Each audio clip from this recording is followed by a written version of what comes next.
স্বামীর সম্মতি নিয়ে প্রেমের সম্পর্ক, প্রেমিককে ব্ল্যাকমেল করে নগদ টাকা হাতানোর অভিযোগ গৃহবধূর বিরুদ্ধে।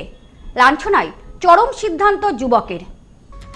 স্বামীর সম্মতি নিয়ে প্রেমের সম্পর্ক গড়ে দিনের পর দিন প্রেমিককে ব্ল্যাকমেল, অবশেষে যুবক নিলেন চরম সিদ্ধান্ত। বারুইপুরের ঘটনায় চাঞ্চল্য। প্রেমের সম্পর্ক গড়ে ব্ল্যাকমেল, মানসিক অত্যাচার, এই ঘটনায় যুবকের মৃত্যু। অভিযুক্ত দম্পতি পলাতক। বারুইপুর থানা ঘেরাও করে বিক্ষোভ মহিলাদের। জানা গেছে, দক্ষিণ ২৪ পরগনার বারুইপুর ফুলতলার বাসিন্দা অরুণব হালদারের সঙ্গে ওই এলাকারই বাসিন্দা রূপা দাসের দীর্ঘদিনের বিবাহ বহির্ভূত সম্পর্ক ছিল। সম্পর্ক শুরু থেকে রূপা নিজেকে অবিবাহিত বলে পরিচয় দিয়েছিল, কিন্তু সম্পর্ক বেশ কিছু মাস যাওয়ার পর জানা যায় রূপা বিবাহিত এবং তার একটি সন্তানও রয়েছে। পরিবারের দাবি, সম্পর্কে থাকাকালীন বিভিন্নভাবে অরুণাভর কাছ থেকে রূপা টাকা পয়সা, সুযোগ সুবিধা এবং সোনা গয়না নিতেন। বেশ কিছু বছর এমন সম্পর্কে থাকার পরও রূপা নিজেকে না শুধরে অন্য একটি সম্পর্কে জড়িয়ে পড়ে। এই কথা জানার পর অরুণাভ রূপার সঙ্গে সম্পর্ক থেকে বেরিয়ে আসতে চেয়েছিল। সেটাই যেন কাল হয়ে দাঁড়ালো তার জীবনে।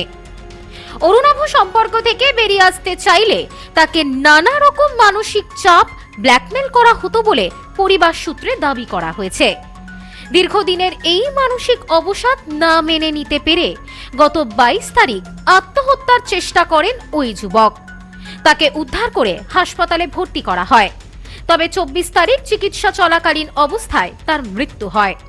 এই ঘটনার পর বারুইপুর থানায় লিখিত অভিযোগ দায়ের করেন পরিবার, কিন্তু পরিবারের অভিযোগ, এই ঘটনায় মূল অভিযুক্ত রূপা দাস এবং তার স্বামী কাউকেই এখনো পর্যন্ত পুলিশ গ্রেপ্তার করেনি। মঙ্গলবার রাতে উত্তেজিত এলাকাবাসী থানা ঘেরাও করে দ্রুত রূপা এবং তার স্বামীর শাস্তির দাবি তোলেন। এই বিষয়ে অরুণাভর ভাই বলেন, আমার দাদা বেশ অনেক বছর ধরেই এক মহিলার সঙ্গে সম্পর্কে ছিল।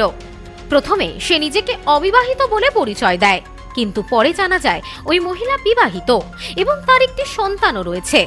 আমার দাদার সঙ্গে সম্পর্কে থাকাকালীনও ওই মহিলা অন্য আরেকজনের সঙ্গে সম্পর্কে জড়িয়ে পড়ে। আমার দাদা এই কথা জানার পর সম্পর্ক থেকে বেরোনোর ইচ্ছা প্রকাশ করার পর থেকে আমার দাদার উপর নানান রকম মানসিক চাপ এবং ব্ল্যাকমেল করা শুরু হয়। এই চাপ সহ্য করতে না পেরে আমার দাদা আত্মহত্যা করে। আমরা চাই যে দোষী তার উপযুক্ত শাস্তি হোক। ৩ বছর ধরে প্রথম যখন দাদা মেয়েটির সাথে আলাপ হয়, হ্যাঁ আমার নিজের দাদা, তো তখন দাদা জানতো না যে মেয়েটি বিবাহিত।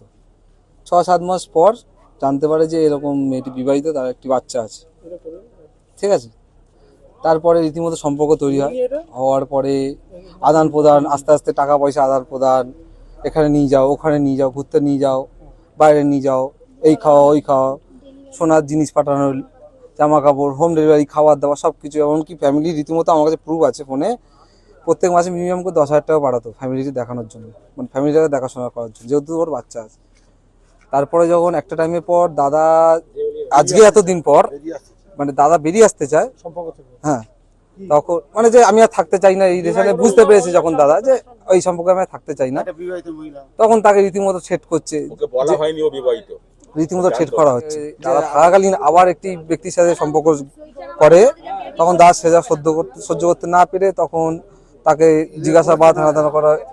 এতে হতে হতে হতে দাদা যখন জানতে পেরে গেছে যে আরেকটা সম্পর্ক আছে, এবং দাদার থেকে সবকিছু নেওয়ার পরে যখন আর দেখছে যে এটা এক্সেসিভ হয়ে যাচ্ছে, আর না যাবে না এর থেকে, এবার আমি ধরা পড়ে যাবো, তখন দাদাকে সদাপদ ঘাটের ওখানে ডাকা হয়। ডেকে দাদাকে বিষ খাওয়ানো হয়েছে। এই বিষয়ে মৃত অরুণাভর কাকি বলেন, আমাদের বাড়ির ছেলের সঙ্গে রূপা নামক একটি মেয়ের সম্পর্ক ছিল। মেয়েটি বিবাহিত ছিল এবং আরেকজনের সঙ্গে ওর সম্পর্ক ছিল। এই কথা জানার পর থেকে আমাদের বাড়ির ছেলে সম্পর্ক থেকে বেরিয়ে আসার জন্য চেষ্টা করছিল, কিন্তু তাকে বের হতে দেওয়া হয়নি। বারবার তাকে ব্ল্যাকমেল করা হতো এবং তার কাছ থেকে টাকা পয়সা থেকে শুরু করে নানান। পশ্চিমবঙ্গের উত্তর ২৪ পরগনা জেলার বনগাঁ এলাকায় সুধীর কর্মকার কলেজ অব এডুকেশন এক স্বনামধন্য এবং অতি উল্লেখযোগ্য শিক্ষণ মহাবিদ্যালয়। বর্তমান এই শিক্ষক মহাবিদ্যালয়ে নতুন শিক্ষাবর্ষে বিএড অ্যাডমিশান চলছে। তাই বিএড অ্যাডমিশান নেওয়ার বিষয়ে যে সমস্ত শিক্ষার্থীরা আগ্রহী তারা অতি সত্বর কলেজের অফিসে এসে যোগাযোগ করবেন। আমাদের কলেজের ঠিকানা গোপালনগর, চরচালকি, বনগাঁ, উত্তর 24 পরগনা। পিন নম্বর 743235।